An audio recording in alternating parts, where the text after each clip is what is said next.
Hey everybody, Vickie Gould here, and I am a Law of Attraction business and book coach.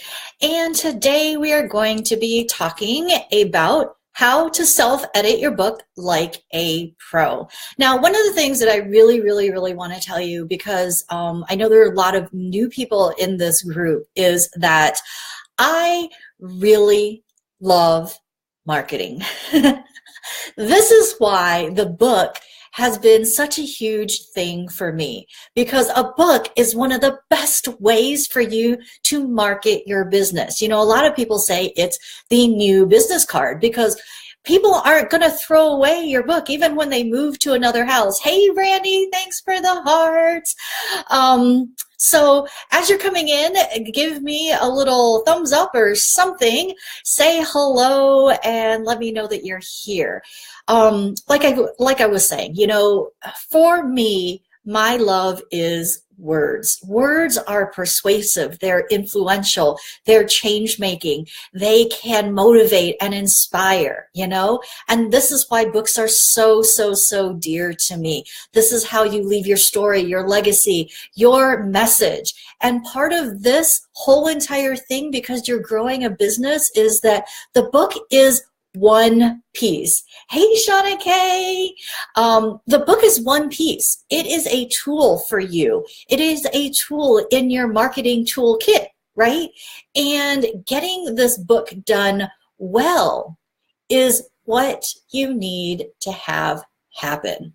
That doesn't mean finish the book and come to me later.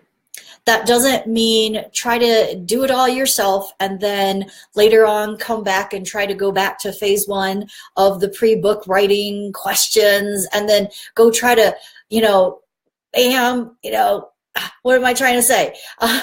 Put a square peg into a round hole. I see this just way too often. Hey, VJ. Hey, Teresa. So, this is what breaks my heart, is when somebody writes a book, comes to me later, and then says, you know what?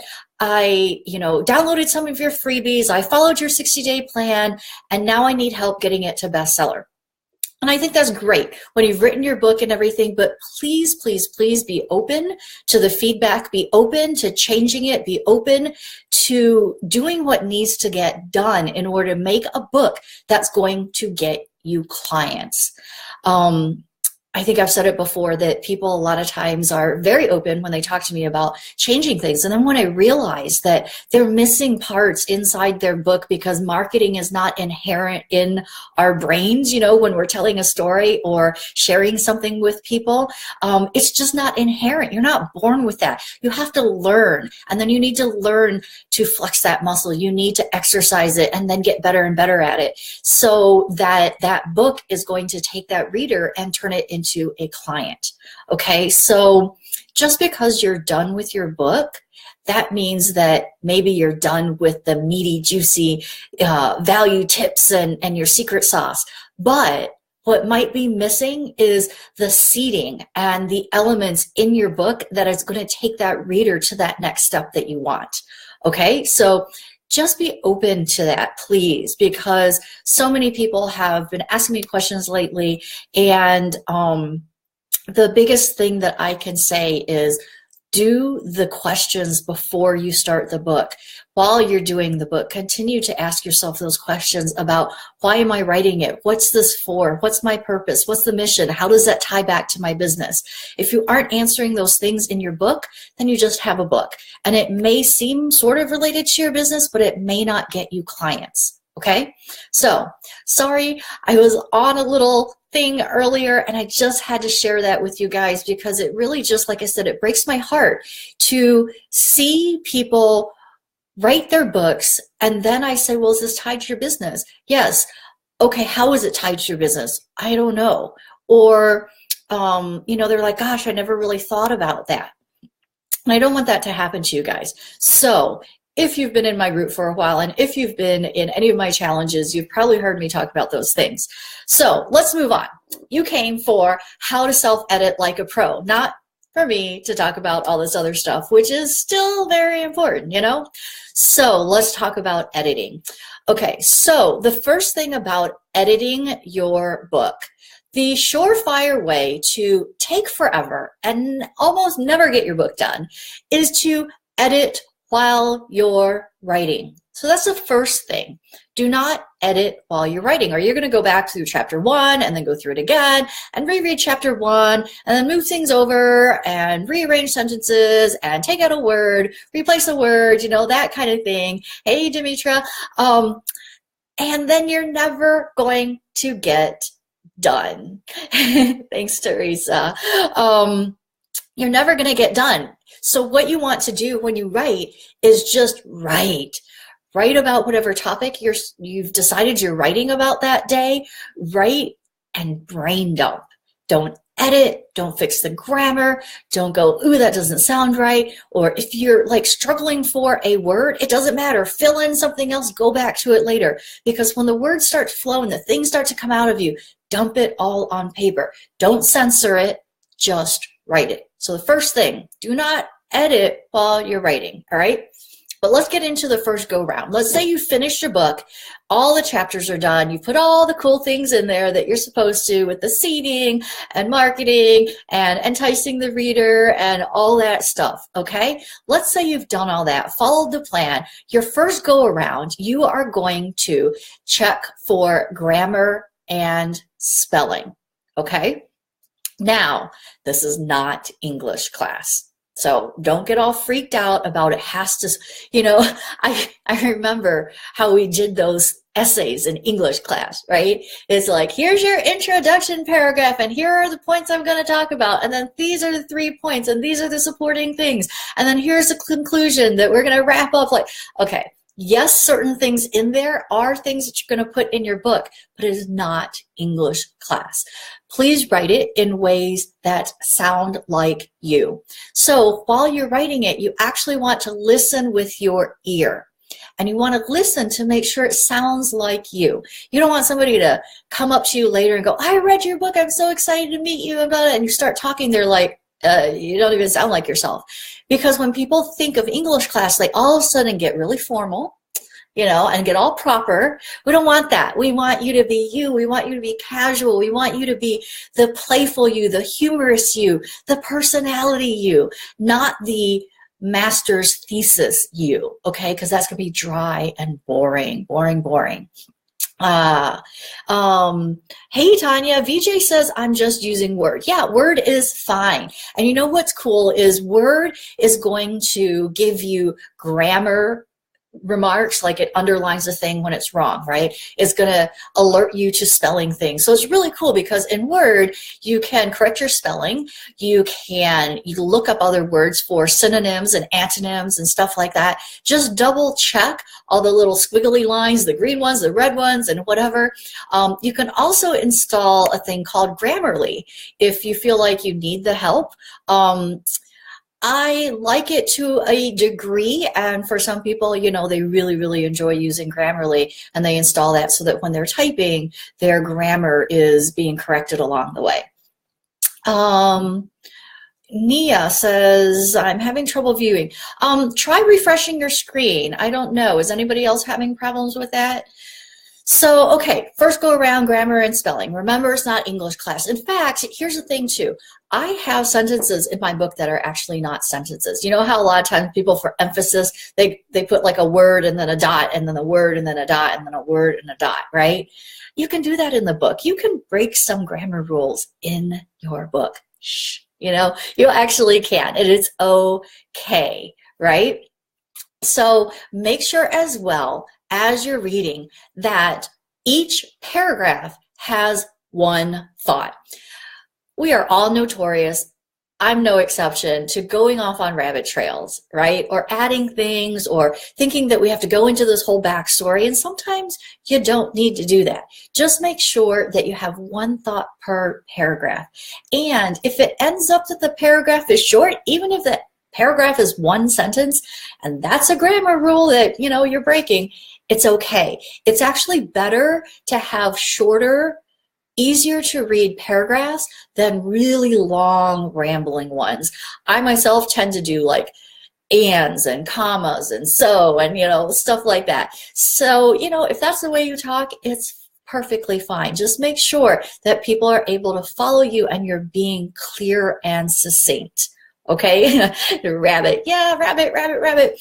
And here's the thing too, as you're going through, you need to cut where needed, expand where you need more detail and clarity.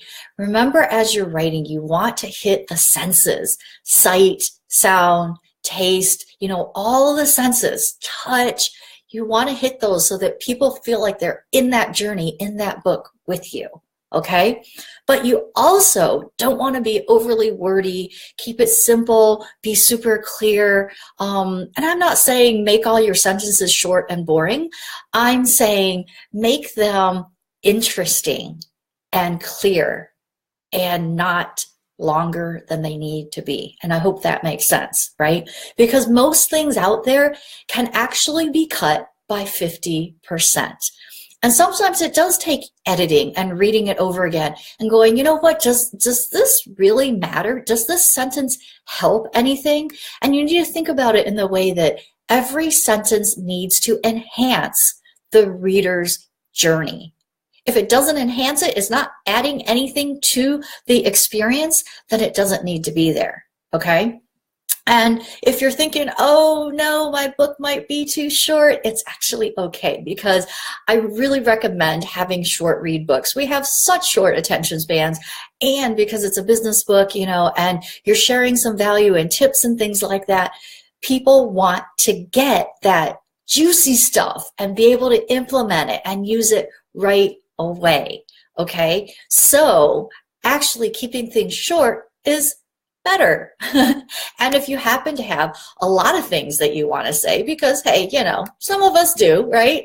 It's better to go ahead and create a series of books on similar subjects. It's kind of like, I was talking to somebody today who wanted to do a series, and we were talking about, the dummy series, how they have blank for dummies. And I can't even think of anything right now. But there's a whole series of them, and they only deal with one topic. Okay, so if you have multiple things that you help people with, chunk it down and see if each of the books actually makes sense as a separate entity that you could create a series for. Okay, and then when you're doing your last edit, you want to go ahead and read it cover to cover. VJ says, like the series idea. Yes, yes, yes. Read it straight, cover to cover, all right? You're not going to be, this last time you're going, you're not going to be doing a whole bunch of spelling, grammar, blah, blah, blah, because you've already done that, okay? This last edit, you're going to read it from cover to cover as if you were your ideal client, okay? And you're going to read it in a way that you are going to think, is this enticing? Is this helpful? Okay, and you can take notes on the side, but you are going to read it cover to cover. And you're not going to go in and edit and do a whole bunch of things. You're just going to take notes, okay? And then you can go back afterwards and think about if what your thoughts were need more elaboration, or there needs to be other changes in your book, right? Now, here's the thing that's going to happen. You're going to have read your book 50 gazillion times by now, right? And you know exactly what you mean to say.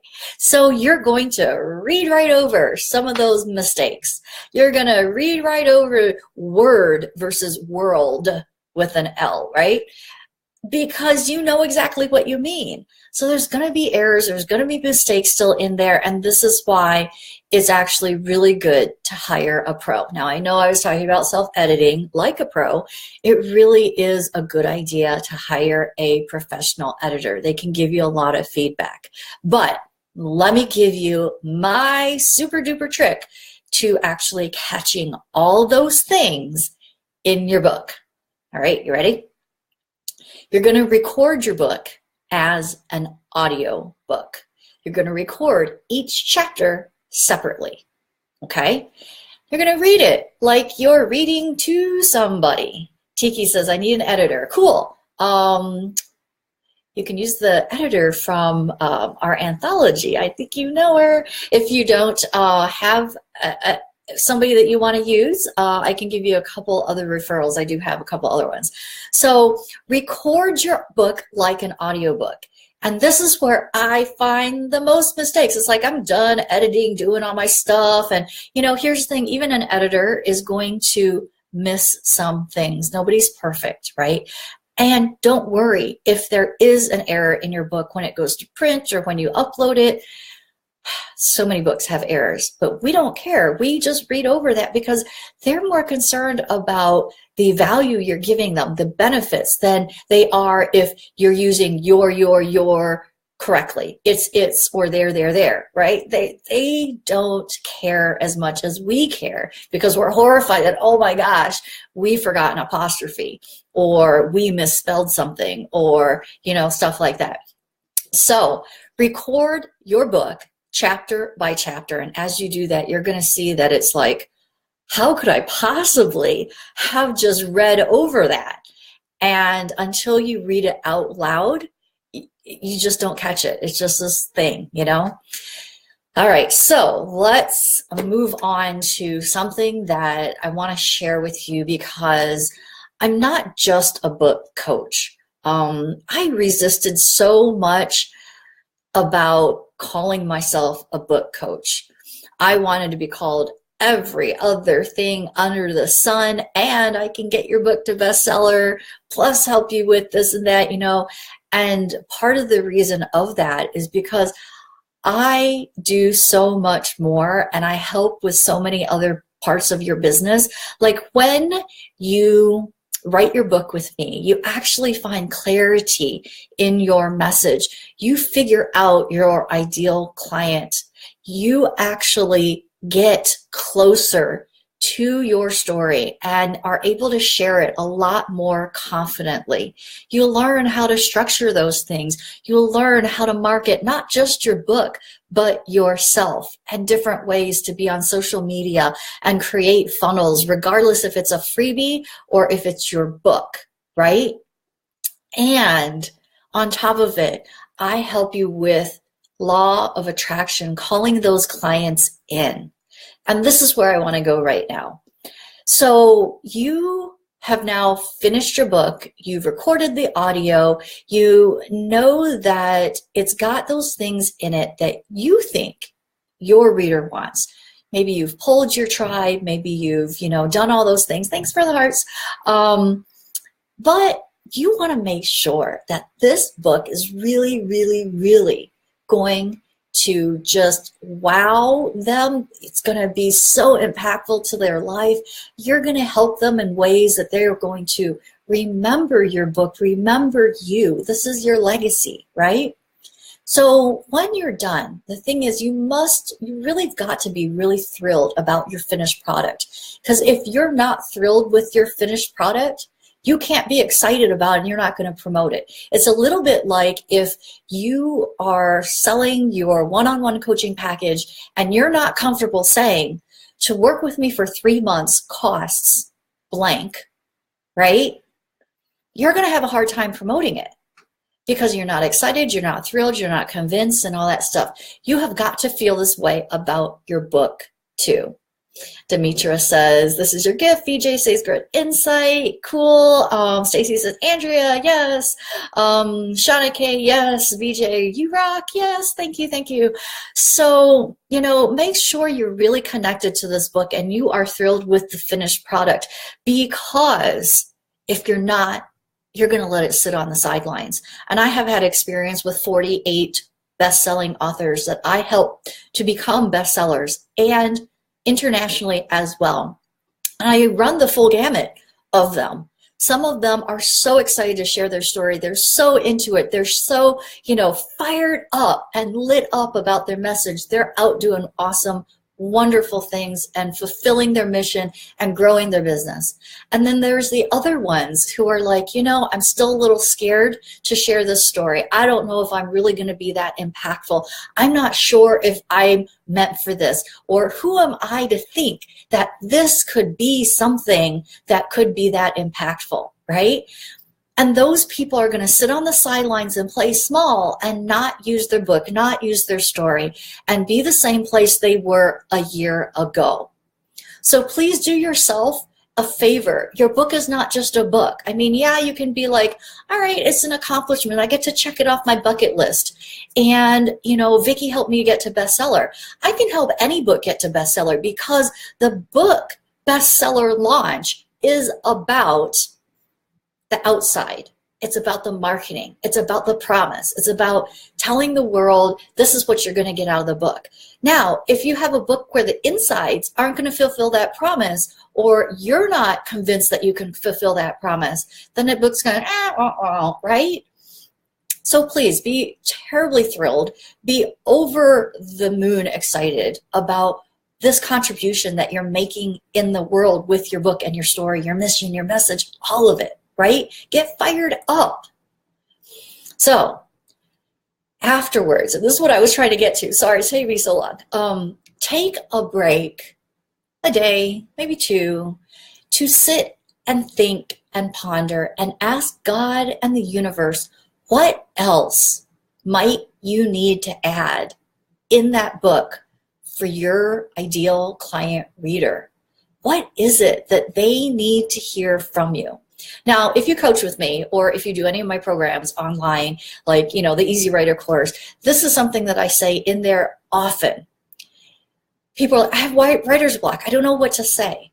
When you sit and be quiet for a while and say, you know what? I am of service today. And I know that I have something that's going to help somebody out there. I don't know who that person is, but please send me not only that person, but what message that I have inside of me and what things I can help that person with. Send me that download so that I know they're waiting for me to put it in my book. Okay? Are these things in your book? Is your book being at the highest service level to that client, ideal reader that you are writing the book for? That's what you have to ask yourself. And you're asking yourself that along the way while you're writing. But once you're done, you need to sit and ask yourself again. And are these things in your book? Because this might be the most important step. You know, we get so much into the right, you know, hustle mode. You know, if you've been following me for a while, you don't really like the word hustle. But we get so much in this work mode, right? Let's do this. Let's finish this chapter. Let's get it done. Let's do this. Let's do this. Let's do that. And you have this deadline date that you're like, oh, I want to hit the deadline date and I want to get this book out. I want my launch to be at such and such point, that we forget to just sit for a minute and just ask for that inspiration and download and the message that is within us to put in our book. Okay, so make sure that you've got that. You know, ask yourself if your book has done the job that you set out for when you decided this book.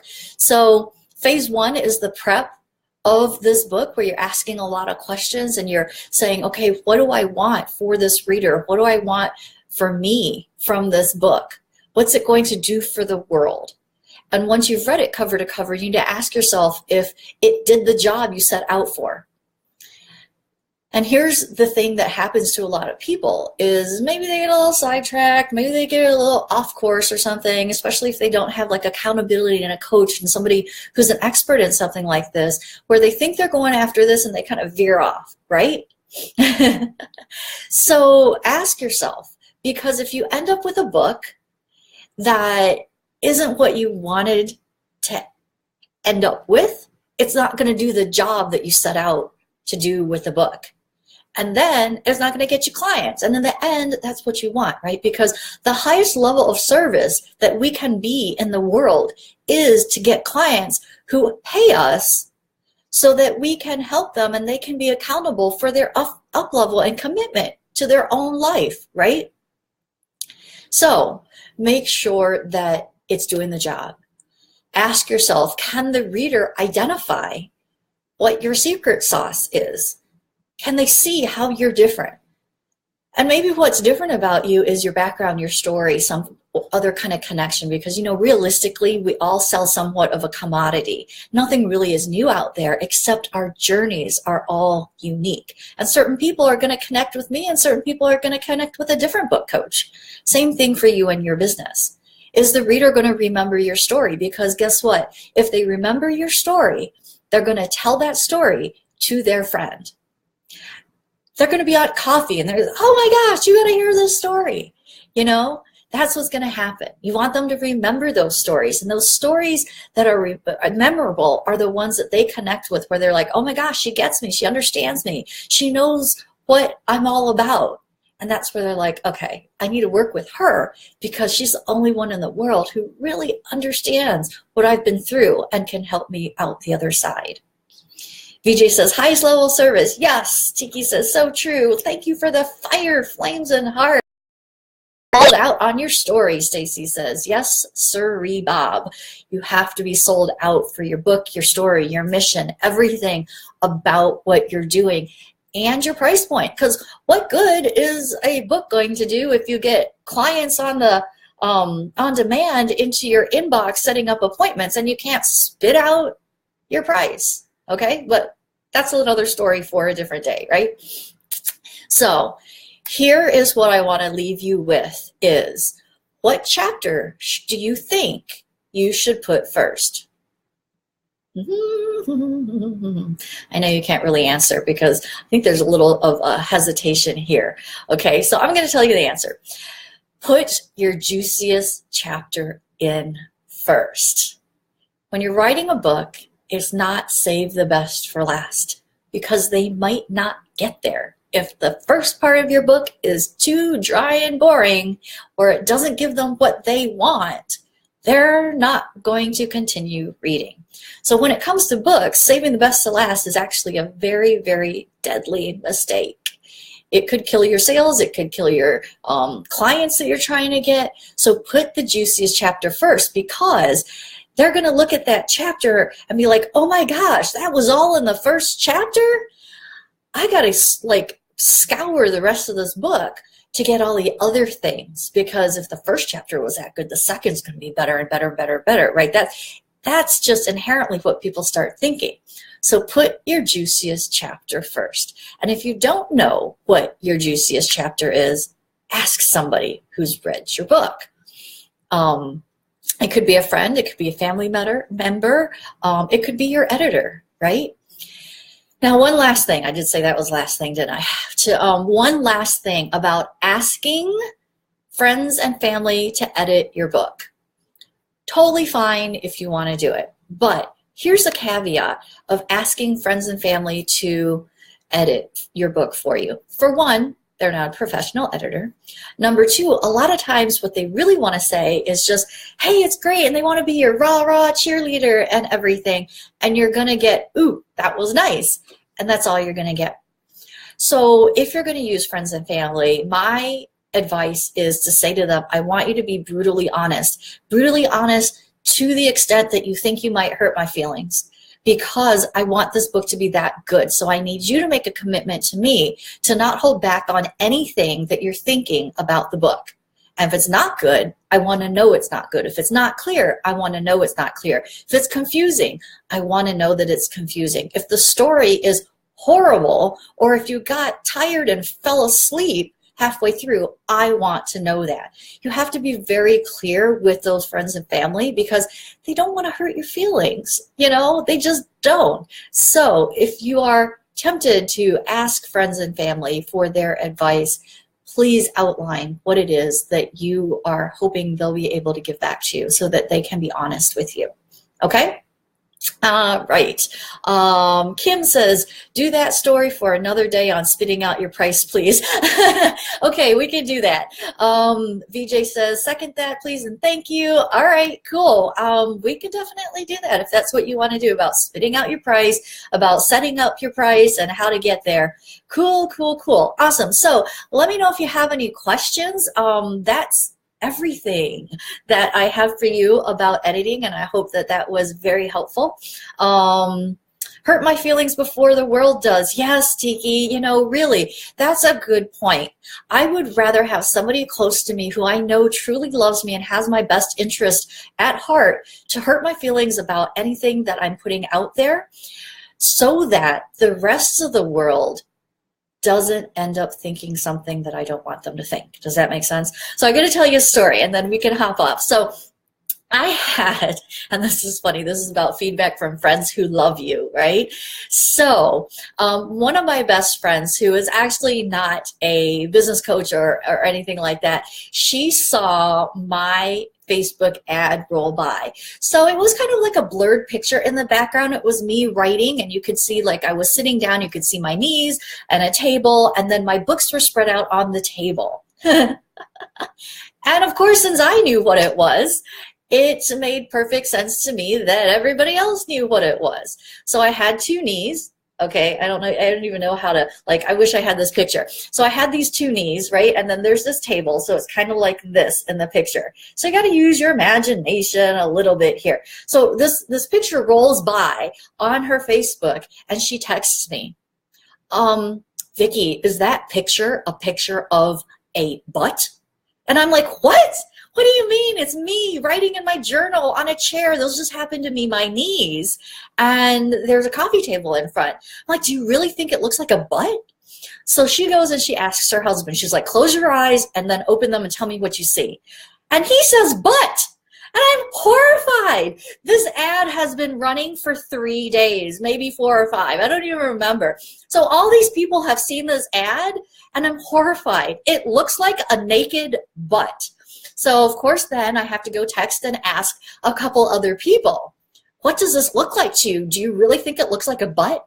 And it's like, yup, yup, yup. I'm like, oh my gosh, I have an ad that looks like a naked butt.